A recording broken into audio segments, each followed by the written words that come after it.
Vincent. Qu'est-ce qui s'est passé? Lors d'une interview pour le Guardian, pour la sortie de la série Liaison sur Apple TV, notre cher Vincent Cassel s'est un peu égaré, dirons-nous. Et il a créé un petit tollé sur les réseaux sociaux. Ce petit scandale commence par le charmant Andrew Tate. Pour ceux qui ne le connaissent pas, c'est un ancien kickboxer devenu influenceur, célèbre grâce à ses vidéos qui glorifient la masculinité. Vincent trouve qu'Andrew dit des choses intéressantes parce qu'il veut défendre la masculinité. Et c'est sûr que les conseils d'Andrew valent le détour quand il explique comment attraper, gifler, étrangler et baiser une femme. Oui, parce qu'Andrew estime que la femme est la propriété de l'homme. Mais je te comprends, Vincent. On adore en 2023 ce courant philosophique. Selon l'acteur français, c'est presque honteux d'être masculin de nos jours. Il faut être plus féminin et plus vulnérable. Alors non, Vincent, il ne faut pas être plus ou moins. Il faut juste être qui on est. Le mec, on a l'impression qu'il parle d'une recette ou d'un plat. Vous êtes plutôt masculin ou féminin? Féminin?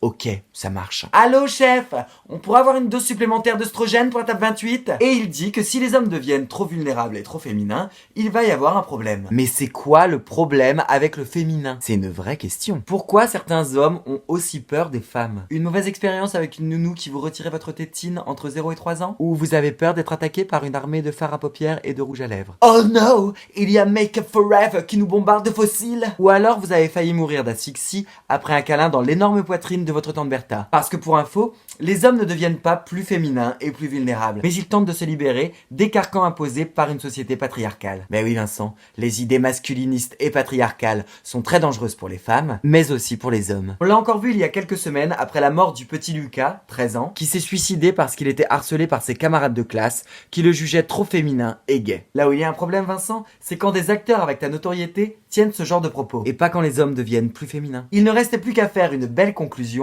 pour que cet échange soit parfait. Et tu l'as fait mon coquin, puisque tu déclares: j'espère que je ne suis pas misogyne. Je suis entouré de femmes du matin au soir parce que j'ai 3 filles, une femme, une ex-femme et une mère. Moi aussi Vincent, je ne suis pas raciste, j'ai des amis noirs. En tout cas, j'espère que toutes tes femmes ne croiseront pas un jour le chemin d'un Andrew Tate. Et j'espère vite te voir dans de bons films plutôt que dans de mauvaises interviews. Allez, la vie est belle.